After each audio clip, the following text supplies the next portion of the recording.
Good evening. এখন বাজে বিকেল 5:30। আমরা এখন একটা রেসিপি নিয়ে এসেছি আপনাদের জন্যে। রেসিপিটা হচ্ছে চিকেন চাপ। এই চিকেন চাপ রেসিপিটা আমরা কিভাবে করছি আপনারা দেখতে থাকুন, খুব ভালো লাগবে। পাপ্পু নিয়ে দাঁড়িয়ে আছে চিকেন। এখানে 1.5 কিলো চিকেন আছে। চিকেনের পিসগুলো দেখেই বুঝতে পারছেন যথেষ্ট বড় সাইজ করা হয়েছে, কারণ চিকেন চাপ বলে। আর চিকেন চাপ বানাবার জন্য আমরা যে জিনিসগুলো ইউজ করছি দেখুন, এটা হচ্ছে পেঁয়াজ পেস্ট। কিন্তু পেঁয়াজটা আমরা পেস্ট করে নেটে ছেঁকে নিয়েছি, ওর জন্য এরকম ড্রাই মনে হচ্ছে। এখানে আছে 100 গ্রামের একটু বেশি দই, আর এখানে আছে অল্প হলুদ, নুন, গোলকি ডাস্ট, গরম মশলা গুঁড়ো আর ধনে জিরে অল্প গুঁড়ো। এখানে আছে ছাতু, এখানে আছে আদা রসুন আর কাঁচা লঙ্কা পেস্ট, আর এটা আছে পোস্ত, মগজদানা আর কাজু পেস্ট। এছাড়া আছে কেওড়ার জল আর গোলাপ জল। এই দুটো মানে চিকেন চাপের দিতেই হয়, নাহলে সেই চিকেন চাপের সেই টেস্ট আসে না, সেটা ফ্লেভারটা মেনলি আসে না এটা না দিলে। এবার আমরা টোটাল ইনগ্রিডিয়েন্টসগুলো আপনাদের দেখিয়ে দিয়েছি। এবার আমরা এর মধ্যে এগুলোকে সব মিক্স আপ করবো। প্রথমে পেঁয়াজ দিয়ে দিচ্ছি। প্রথমে যাচ্ছে পেঁয়াজ পেস্ট। এখানে দেবার কোনো সিস্টেম নেই যে কোনো একটা আইটেম আগে পরে হলো, সেটা কোনো ব্যাপার না। যেমন ইচ্ছা আপনারা সেভাবেই এর মধ্যে জিনিসগুলো দিতে পারবেন। এখন দেওয়া হচ্ছে আদা রসুন কাঁচা লঙ্কা পেস্ট। দিয়ে দেবো ছাতু। এই ছাতু দেওয়া হবে এখন।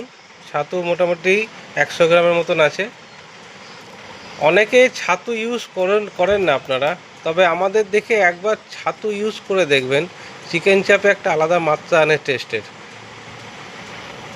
এখানে আছে কাজু, মগজদানা আর পোস্ত পেস্ট।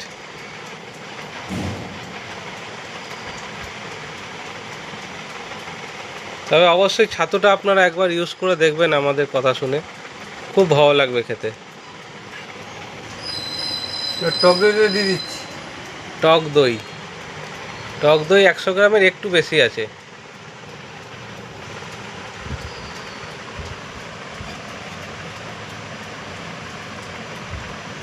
এবার যাবে এই মশলাটা, যেটা একটু আগে বললাম আপনাদের, নুন, হলুদ, গোলকি, গরম মশলা, ধনে জিরের গুঁড়ো, এটা দেওয়া হবে।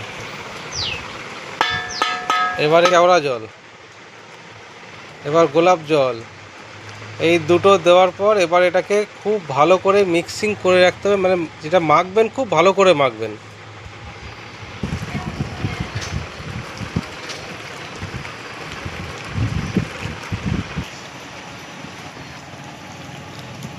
আর এই সময় গোলাপ জল আর কেওড়া জলটা দিয়ে রাখলে কি হয়, ফ্লেভারটা বেশ চিকেনের মধ্যেও ঢোকে, খেতে আরও বেশি ভালো লাগে।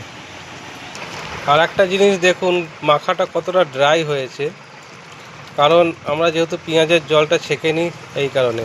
আর এর মধ্যে আর একটা জিনিস আমি দেবো, যেটা এখনও দেওয়া হয়নি, সেটা হচ্ছে কাশ্মীরি লঙ্কা গুঁড়ো, একটু কালারের জন্য। এবার কাশ্মীরি লঙ্কাটা দিয়ে দিচ্ছি। কাশ্মীরি লঙ্কাটা এবার দিয়ে দিচ্ছে।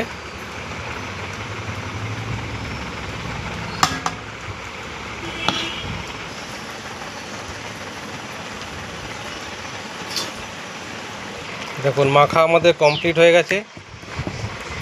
এখন এটাকে মোটামুটি 1 ঘন্টা আমরা এভাবে রেখে দেবো।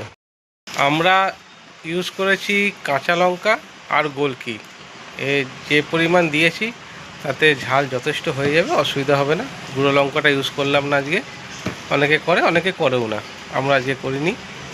আর এখন যে এটা মাখা হলো, দেখতেই পেলেন খুব সুন্দর করে মাখা হলো, কিন্তু বেশ টাইট মাখাটা হয়েছে। এর থেকে একটু রেখে দেবো 1 ঘন্টা, তো তারপর দেখবেন হালকা একটু জল বেরোবে। আর পেঁয়াজ ছেঁকে নেওয়াতে এই সুবিধাটা হয়, নাহলে পেঁয়াজ ছেঁকে না নিলে না অনেক ঝোল ঝোল হয়ে যায় এখন গ্রেভিটা। এটা একদম সুন্দর মাখা হয়েছে। এটা আমরা এখন 1 ঘন্টা রেখে দেবো, তারপর এটাকে ফাইনালি মেকিং হবে, আপনারা দেখতে থাকুন। পুরোপুরি 1 ঘন্টা হয়ে গেছে। 1 ঘন্টা হয়ে গেছে। এবার এই ঢাকনাটা খুলে নেব।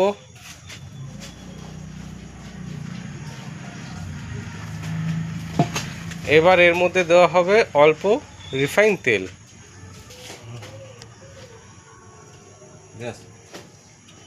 এবার এটা যেহেতু এখন তেলটা দেওয়া হলো, এখন আর একবার এটাকে ভালো করে মাখিয়ে নেবে, নিয়ে তারপর এটাকে আমরা ফ্রাই করব।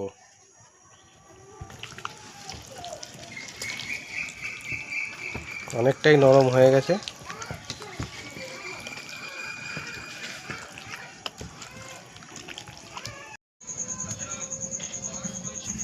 এখানে কড়াই এখন গরম হয়ে গেছে, এবার কড়াই দেওয়া হবে তেল। এটা রিফাইন তেলেই রান্না হবে পুরো।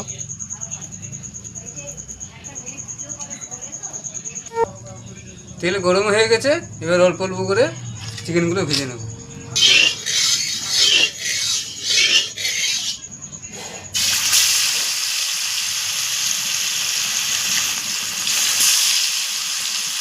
আর লেগ পিসের কি সাইজ, দারুণ ফ্রাইটা হচ্ছে। আর বেশি আছে এটা ফ্রাই করা যায়, এটা হালকা আছে ফ্রাই করতে হয়। কি সুন্দর ফ্রাইটা হচ্ছে দেখুন শুধু।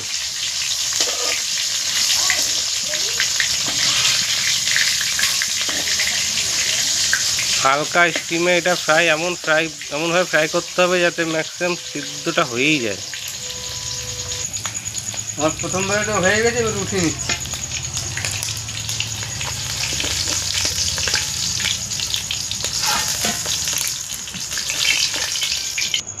এগুলো এরকমভাবে সবগুলো ভেজে নেব।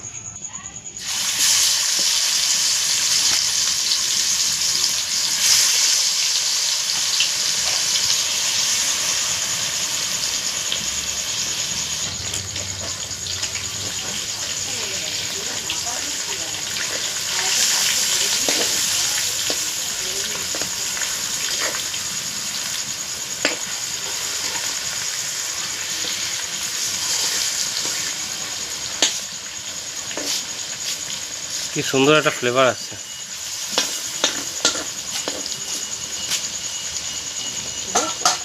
এটাও দেখুন কি সুন্দর ভাজা হয়ে গেছে, এবার এটাকে তুলে নেওয়া হবে।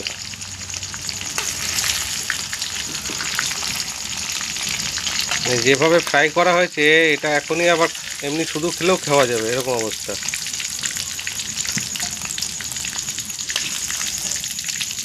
দেখো রান্না করতে করতে পাপুর চা চলে এলো।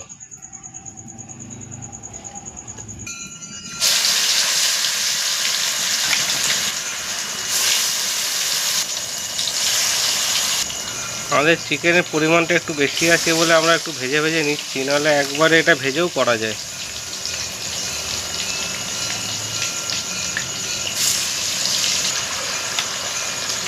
শঙ্কু এখন টিউশনি থেকে এলো, ওর হাসিটা দেখুন, এসে দেখছে কিনা চিকেন চাপ রান্না হচ্ছে।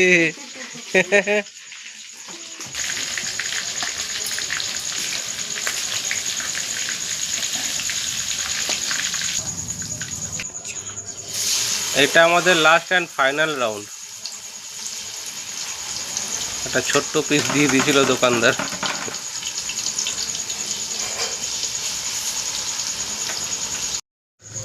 এবার এর মধ্যে আমরা এই যে মশলাটা বেঁচে আছে, এই মশলার মধ্যে অল্প জল দিয়ে এটাকে এক জায়গায় করে তারপর কড়াইতে দেব।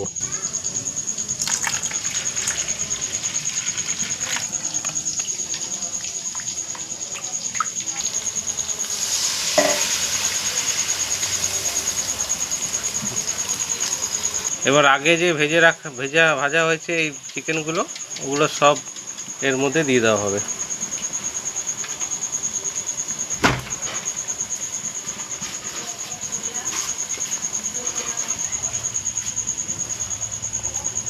এবার এটা হালকা আছে আমরা জাল দেবো, যাতে যতটুকু যদি কিছুটাও যদি বাকি থাকে চিকেন সিদ্ধ হতে সেটাও হয়ে যাবে।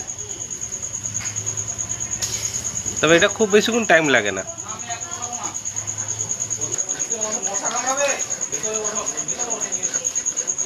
এবার আমি কিছুক্ষণ ঢাকা দিয়ে রেখে দেবো, ঢাকা দিলেই আমার রান্নাটা কমপ্লিট হয়ে যাবে। ঢাকা দিয়ে কিছুক্ষণ রাখলে আমাদের এটা সিদ্ধ হয়েই আছে 80% চিকেন। আর 10 মিনিট যদি আমি হালকা আছে ঢাকা দিয়ে রেখে দিই তাহলে রান্না কমপ্লিট আমার। ঢাকা দিয়ে দাও পাপ্পু।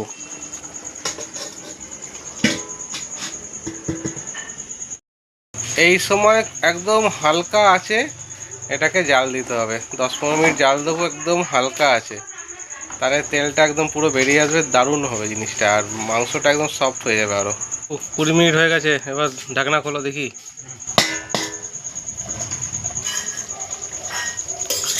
দেখুন হালকা আছে, দেখুন কি হালকা ফুটছে। এইভাবে 20 মিনিট ছিল, পুরো তেল বেরিয়ে গেছে মশলার। রান্না আমাদের কমপ্লিট। এবার শুধু এর উপর থেকে আমরা একটু মেথি পাতা দিয়ে দেবো।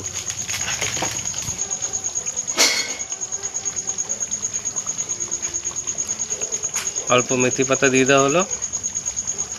এবার আমরা এই কড়াইটা এখন নামাবো না, কারণ আমাদের রাতে খাবার খেতে তো এখনও সময় অনেক আছে। তো গরম থাকবে, এখানেই থাকবে, আঁচ সেরকম নাই। আঁচটা আমরা আরও একটু কমিয়ে দেবো, কাঠকয়লাটা বের করে দেবো, দিয়ে এখানে হালকা একটা ভাপ থাকবে যাতে গরমটা থাকে, এইভাবে আমরা রেখে দেবো।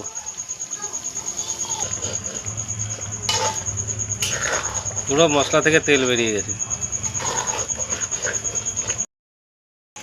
আমাদের এই চিকেন চাপের রেসিপি যদি আপনাদের ভালো লেগে থাকে অবশ্যই লাইক, কমেন্ট, শেয়ার করবেন আর সাবস্ক্রাইবটা অবশ্যই করবেন।